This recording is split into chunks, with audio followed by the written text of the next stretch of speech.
gabi po sa inyong lahat. Welcome po sa ating sama-samang panalangin sa ating pong church. Dalangin ko po na sa mga oras na ito, nasa maayos kayong sitwasyon. Patuloy po na nagtitiwala sa ating Panginoon. Pakinggan po natin ang sinasabi sa 1 Thessalonica chapter 5 verses 16, 17, 18. Sabi po dito, "Magalang kayong lagi, palagi kayong manalangin at magpasalamat kayo sa Diyos sa lahat ng pagkakataon sapagkat ito ang kalooban ng Diyos para sa inyo, sa inyong pakikipag-isa kay Kristo Jesus." So ito po ang sinabi sa atin ng ating Panginoon, magalang kayong lagi. Though may mga sitwasyon na hindi natin maganda sa ating paningin, para mabigat ang ating pinagdadaanan. Pero ang sabi ng Lord, magkalak tayong lagi. Kasi assurance sa kasama natin siya. Sabi nga dito, palagi kayong manalangin. Diba? So, lagi tayong manalangin sa bawat nararamdaman natin, iisip natin, anumang worries, pray. At ang sabi nga dito, magpasalamat kayo sa Diyos sa lahat ng pagkakataon. Kasi kapag na-appreciate natin ang pagkilos ng Panginoon sa anumang sitwasyon na ating buhay, nagpapakita ito ng total submission natin sa Kanya. At iyan natin ang Diyos na bahala sa atin.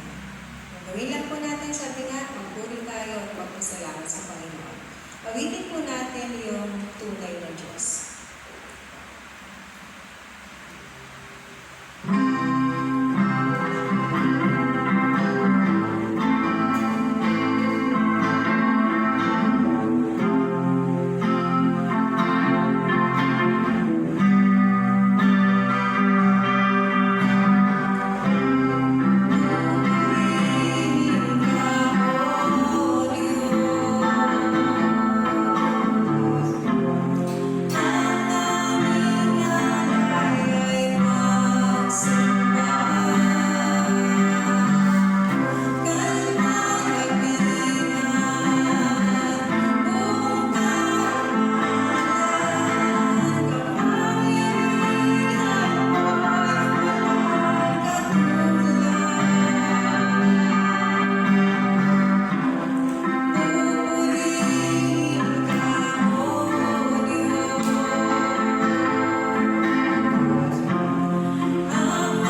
Magandang gabi po sa ating lahat. Ang mensahe po ng salita ng Diyos ay binabota ko po, be strong spiritually. No? Pero ito po ay, I'm spiritually strong.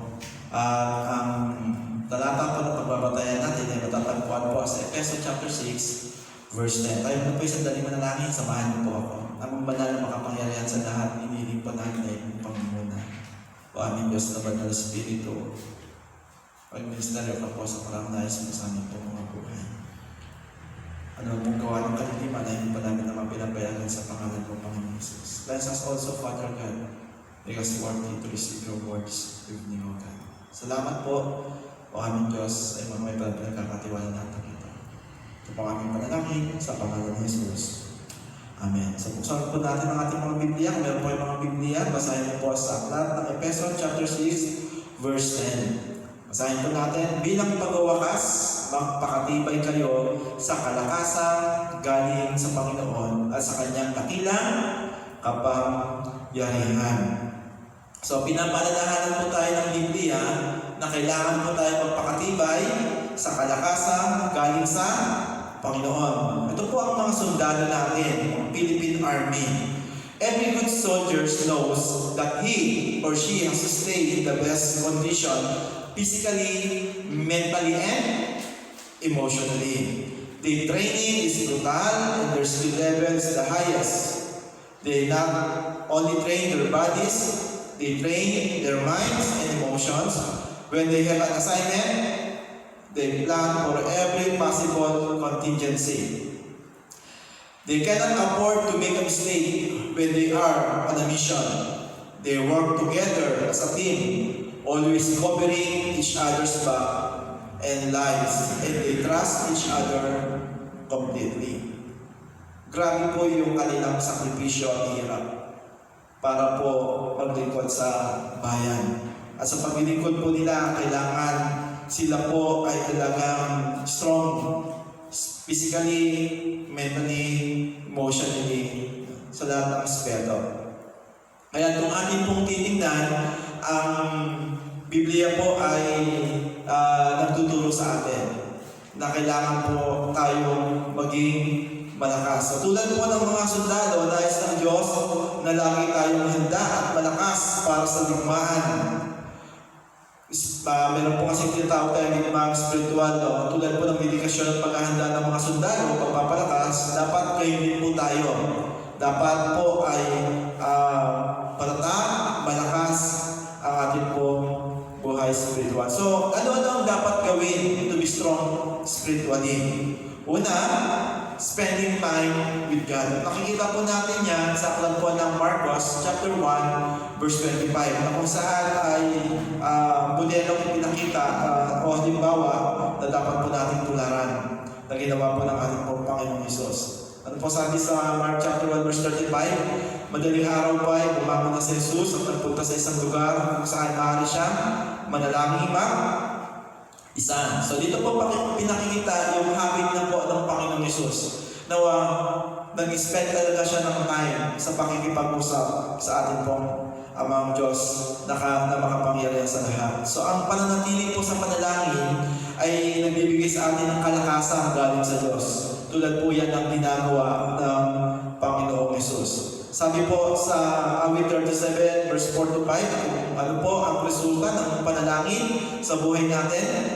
God will give the desire of your heart. Kayawin mo hanapin ang kaligayahan at ang pangarap mo yung makakamtan. Ang iyong sarili sa Kanya ay talaga tutulungan ka na kapag ikaw ay nagtiwala. Kapag tayo po ay nag-spend ng time, hinahanap po natin yung saya mula po sa ating pong Panginoong Hesus. At ang sayang ngayon ay makakamtan po natin kung saan Kanya po natin ilalaga o itatalaga. At ang sabi nga po ng Biblia, tutulungan ka na kapag ikaw ay nagtiwala. Mga kapatid, lumalakas po tayo spiritually kapag nakikita po natin na ang Diyos ay gumagawa at kumikilos po sa ating mga buhay.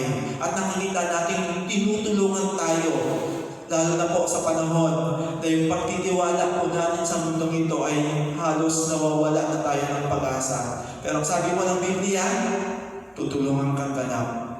kapag tayo nagtiwala. Magtiwala lamang po tayo sa Panginoon sa pamamagitan po ng panalangin. Sapagkat sinabi niya po, ibibigay niya ang nasa ng iyong puso. At yun po ay makakamtan lang natin kung tayo po ay lagi lang bibigay ng oras sa ating pong Panginoon. Lumalago at lumalalim po ang ating relasyon sa Kanya. Nakikilala natin siya at nararanasan natin yung paggawa at pagkilos ng Diyos sa ating mga buhay. At ano man yung ninaas ng puso natin, ipagkakaloob ng Diyos kapag siya po o sa Kanya po natin nilaga ang lahat ng bagay. At yun po ang nagpapalakas ng ating pananampalataya. Yun po ang nagpapalakas ng ating pong buhay spiritual. Bakit po? Nakikita natin kung paano gumagawa at kumikilos ang Diyos sa buhay mo at sa buhay ko. So, spending time with God in prayer.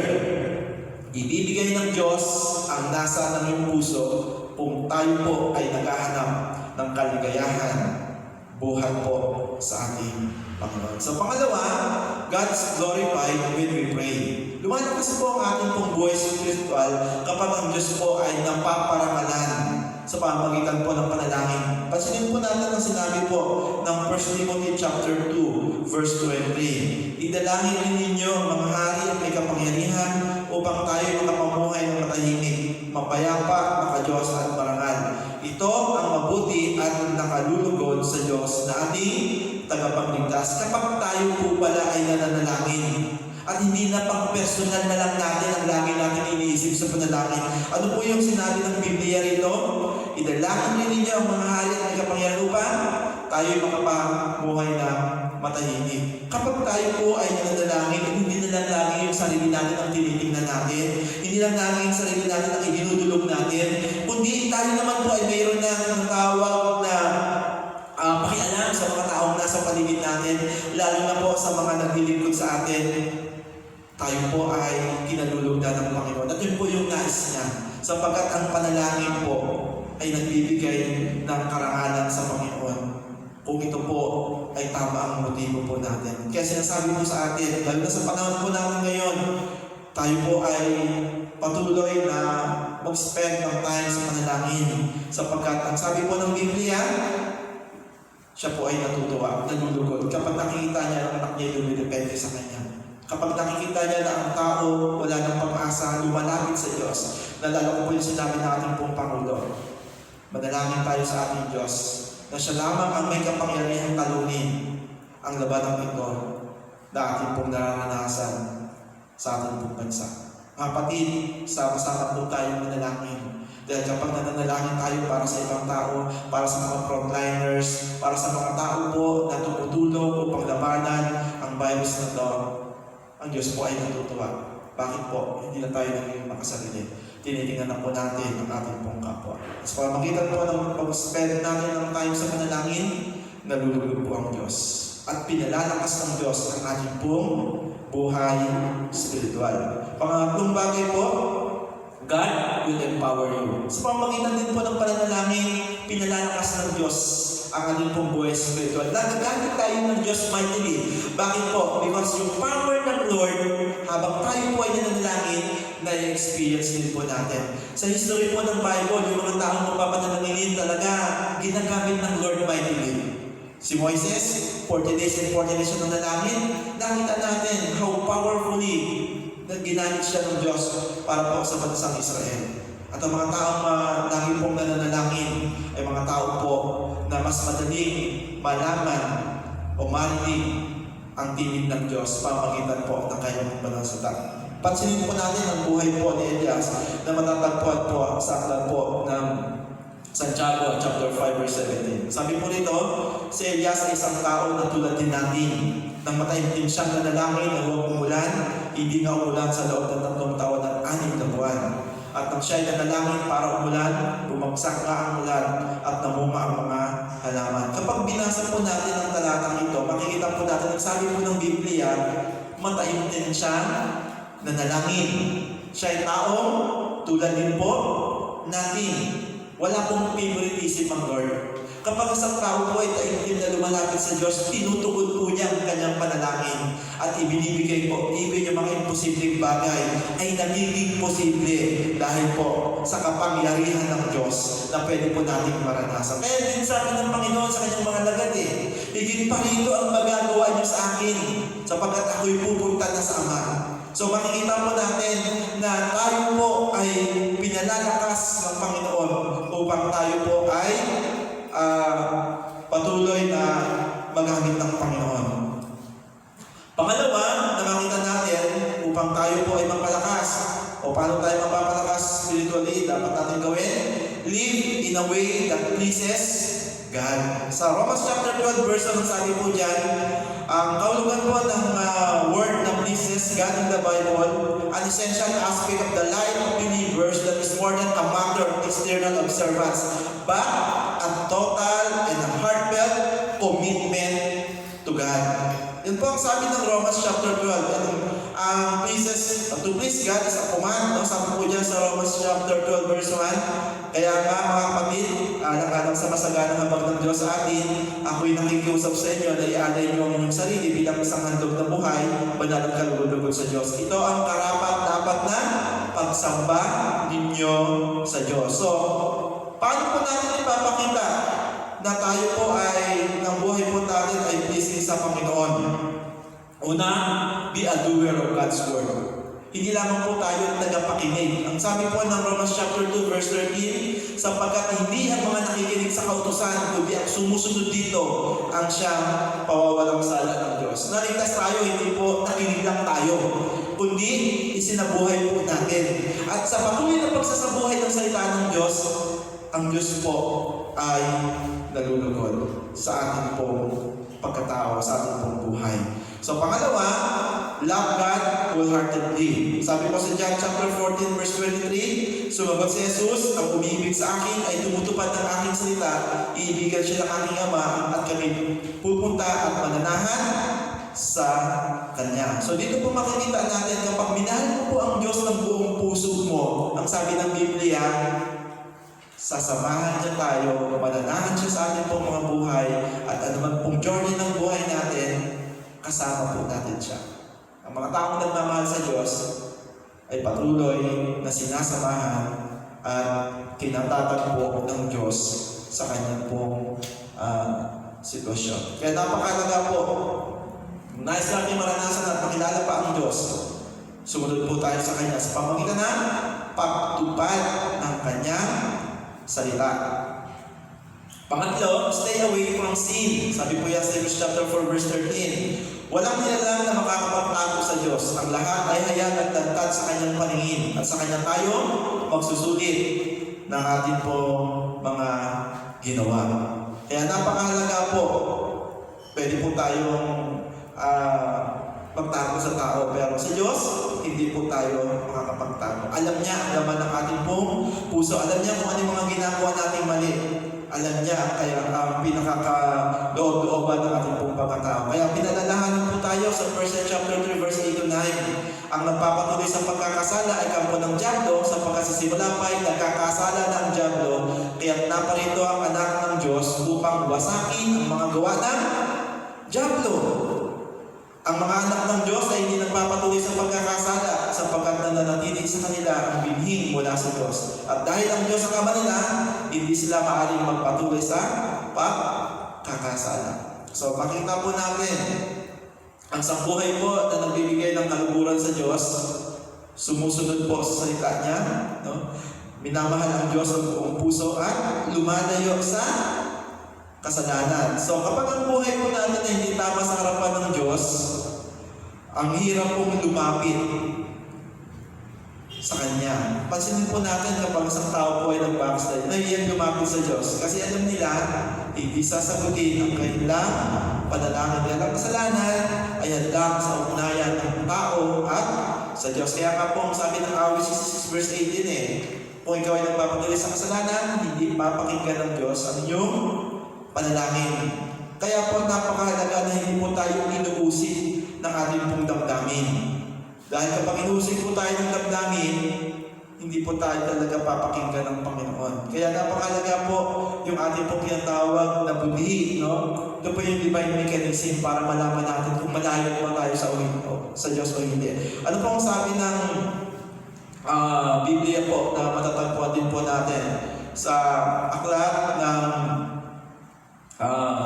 unang Juan chapter 3 verse 21 to 22. Makikita po natin doon na malaya tayo makakalapit sa Diyos kung hindi po tayo inuusig ng ating pong bibig at pinakikinggan po tayo ng ating pong Panginoon. So napakahalaga po na tayo ay manalangin, lumapit sa Diyos, no? Sapagkat ito po ang nagbibigay sa atin ng kalakasan sa atin pong mga buhay. So basahin ko lang po yung sinabi po sa unang Juan chapter 3 verse 21 hanggang 22. Sabi po diyan, mga minamahal, kung hindi tayo ilusig ng ating budhi, makakalapit tayo sa Diyos na panatan ng ating kalooban. Tinatanggap natin ang aluang ating hilingin sa Kanya dahil sinusunod natin ang Kanyang mga utos at ginagawa ang nakalulugod sa Kanya. When we please God, binibigay po ng Diyos ang ating pong mga kahilingan. So, paano po palakasin ang ating pong buhay spiritual? Una, spending time with God. Pangalawa, live in a way that pleases God. At ang pangatlo, walking in the Spirit. Sabi po ng Galatians chapter 5 verse 22 to 23, subalit ang bunga ng Espiritu ay pag-ibig, kagalakan, kapayapaan, pagtitiyaga, kabaitan, kabutihan, katapatan, kainahunan at pag-ibig sa sarili. Walang batas laban dito. So kapag tayo po ay lumalakad ayon po sa patnubay at gabay ng Banal na Espiritu, patuloy po tayong pinalalakas ng Diyos sa ating pong buhay spiritual. So how to walk in the power of the Holy Spirit? First, follow the leading of the Holy Spirit. At ipinako na sa krus ng mga nakipag-isa kay Kristo ang kanilang laman, ang masamang hilig dito. Kung binigyan tayo ng buhay ng Espiritu, mabuhay din tayo ayon sa Espiritu. Huwag tayo maging malalo, huwag natin galitin ang isa't isa, at huwag din tayo mahigit sa isa't isa.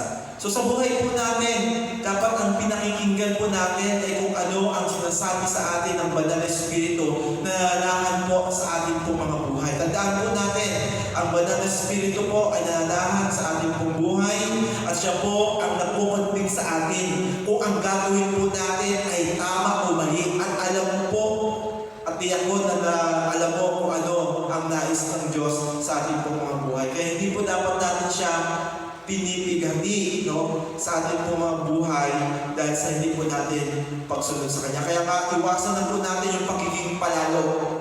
Huwag na po natin galitin ang isa't isa. At huwag rin tayong maiglig sa isa't isa. Mga kapatid, mamuhay tayo ayon po sa patnubay ng Banal na Espiritu.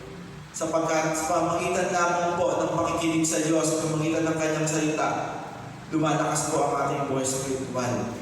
Tumatatag po tayo sa ating pong buhay spiritual. Bakit po?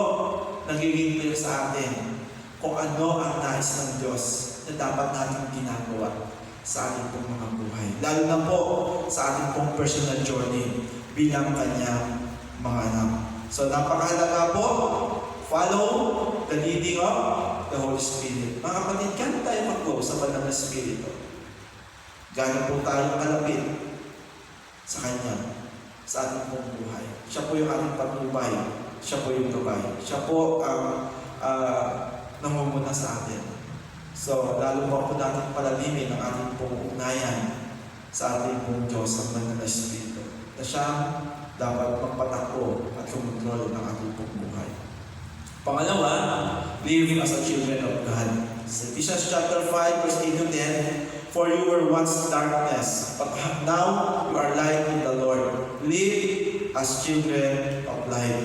For the fruit of the light consists in all goodness, righteousness, and truth. And find out what pleases the Lord. Mga kapatid, tayo po ay mga anak ng Diyos. At bilang mga anak ng Diyos, meron pong resulta yan sa ating pong mga buhay. Ano po ang unang sinabi doon? Yung ginamit po dyan sa binasa natin sa verse 9, for the fruit of the light consists in all goodness. So kung anak ka daw po ng Diyos, dapat meron pong resulta. Una, we are to live. No, sabi po doon, we are created to do good works. Sabi po sa Ephesians chapter 2 verse 10, sapagkat tayo nilalang ng Diyos, nilikha sa pamamagitan ni Kristo Jesus upang iukol natin ang ating buhay sa paggawa ng mabuti. Yan ang layuning pinili ng Diyos para sa atin noong una paman. Mga kapatid, bilang isang anak ng Diyos, dapat ang ginagawa natin ay mga bagay na mabuti. Kung alam natin na makakasama sa kapwa natin, makakasama sa ibang tao, itigil na po natin. Sapagkat tayo ay nilalang ng Diyos para gumawa ng mabuti. Sapagkat ikaw ay anak ng Diyos. Representative ka ng Diyos sa mundong ito. At dapat namumuhay po tayo ayon sa disenyo ng Diyos sa ating pong mga buhay. Tayo po ay nilikha ng Diyos para gumawa ng mabuti. So dapat yung mga mabuting bagay na po ang nakikita sa atin. Pangalawa, we are to live in true righteousness.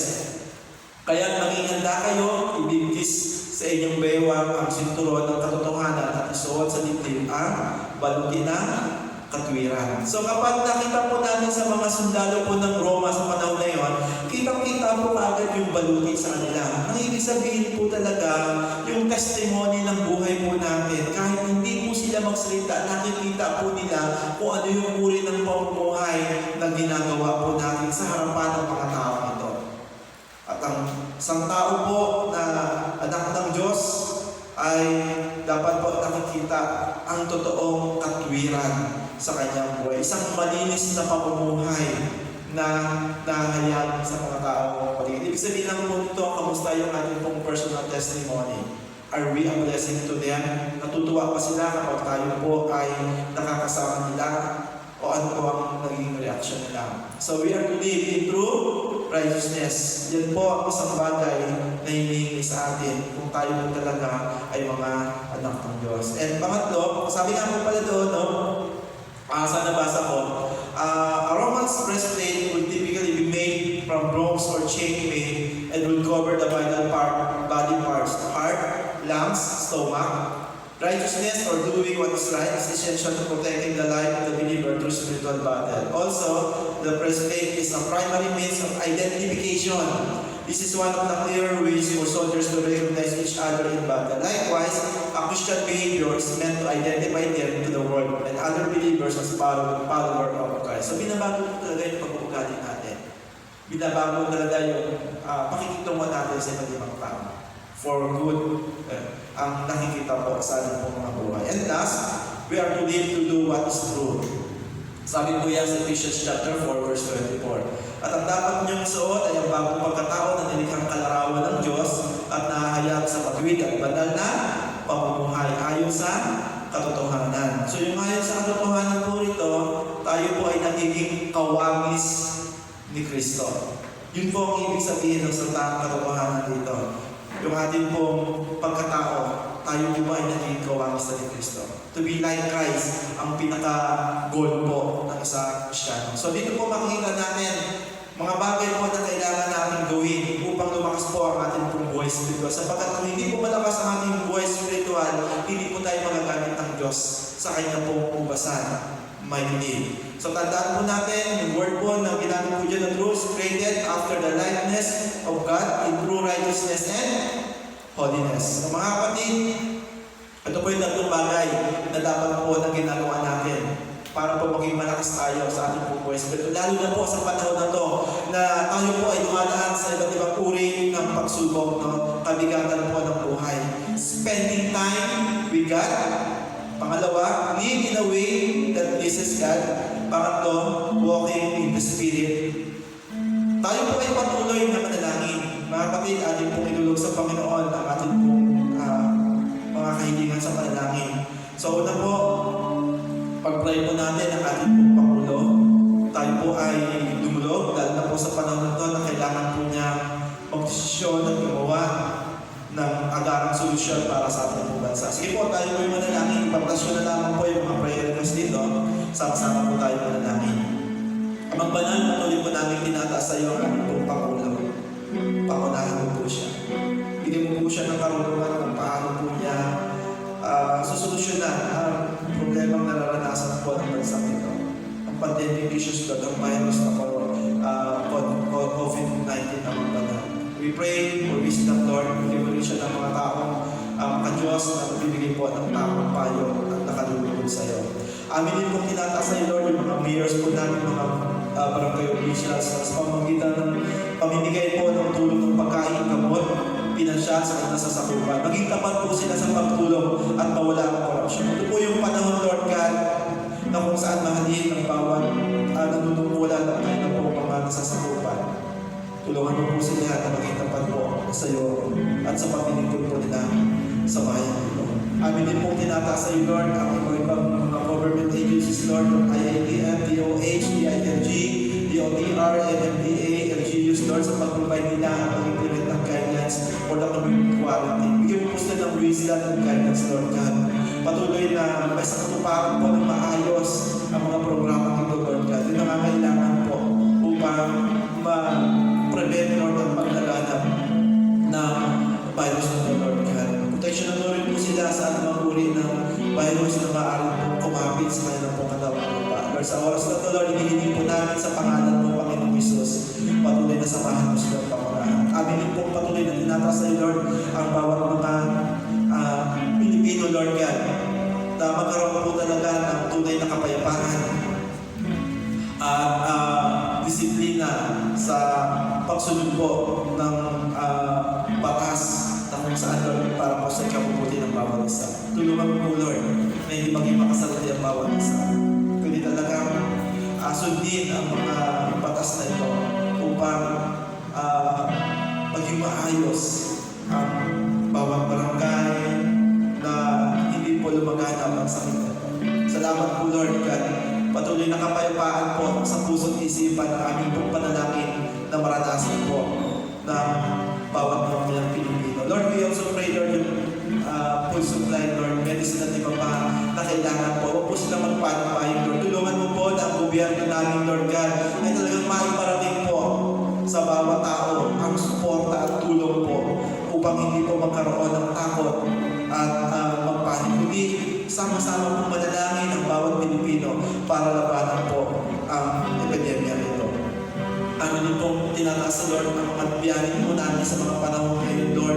Mga doctors, nurses, health workers, hospital employees, workers in drugstores, Lord. Kasama na din po mga PNP, AFP, o frontliners, Lord. Amin pong panalangin ang protection mo po ang banal sa kanila. Bigyan mo po sila ng isang malusog at malakas na pangangatawan, Lord. I-comfort mo rin po sila lalo sa panahon na sila po ay tumutulong at nandun sa lugar na kung saan may mga infected person, Lord God. Amin pong panalangin, Lord God, na patuloy mo po silang samahan. Pagpalain mo din po kayo pong buhay at kayo pong pamilya at abutin mo rin po kayo ng mga pangailangan. Salamat po sa mga doktor na, Lord. Bagamat meron na po mga doktor na namatay, Lord, amin po silang tinataas sa iyo, Lord, kaya ang mga doktor na ito na naglilingkod sa iyo. Salamat po sa buhay nila. Ibinubuwis po nila ang kanilang sarili para po sa bayan nito. Kaya amin pong panalangin, samahan niyo po silang ingatan patuloy sa kanilang po mga buhay. Lord, amin din pong tinataas sa iyo yung mga infected na po at ang disease na ito.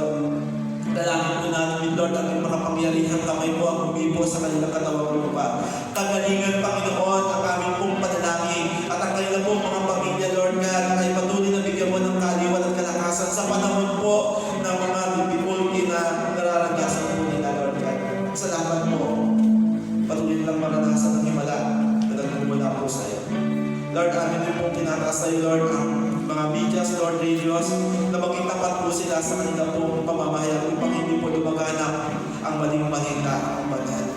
Amin din pong tinataas sa iyo, Lord, ang mga pastors, church leaders, sa pag-manage sila ng mga church activity, Lord, at patuloy pa pagbigay ng encouragement sa bawat miyembro ng iglesia. Salamat po sa mga churches, Lord, na nagpapatuloy sa kabila ng epidemya nito, Lord God, na ipangaral ang pong salita at manatiling tapat sa paglilingkod po sa iyo. Amin din pong patuloy tinataas sa iyo, Lord, ang lahat ng mga Kristyano, Lord God, na maging tapat pa rin sa kanilang mga kalooban tayo para sa paggusto sa mga expenses ng church at love din po sa mga gagawa sa kabila ng walang Sunday worship, Lord God. Sa oras ng Lord, hindi piliin ko po ang iyong pong pagsama sa kanila. Pagpalain po rin po sila. Alam na po sa panahon ng Lord na walang hanap po yung iba. Alam ko pong napakabigat ang magkaloob na kung saan ay kinakapos pa sa mga araw-araw ng Panginoon. Ang aking pong manalangin, Lord, ibuhos ko po ang iyong masaganang biyaya at pagpapala. Kahit sa panahon, Lord God, ng epidemya nito, maranasan po nila ang iyong pong provision, Lord God. Akin din pong patuloy na tinataas, Panginoon, na matapos na po ang COVID virus at tuloy ng malusaw. Sa pangalan mo, Panginoon Jesus, sa kapangyarihan mo, Amang Banal, patuloy na maranasan po namin ang iyong pong pagkilos. Maraming salamat po, Amang Banal, at patuloy na ang pagpapala mo, ang mga hari po. Amin din pong panalangin, Lord God, ang bawat pamilya na patuloy na ang kapayapaan ang maghari po sa bawat isa. Salamat po, Lord God, sa iyong mga kamay po namin pinagkakatiwala ang lahat ng ito. Pinupuri ka namin sinasamba. Ito po ang aming panalangin sa pangalan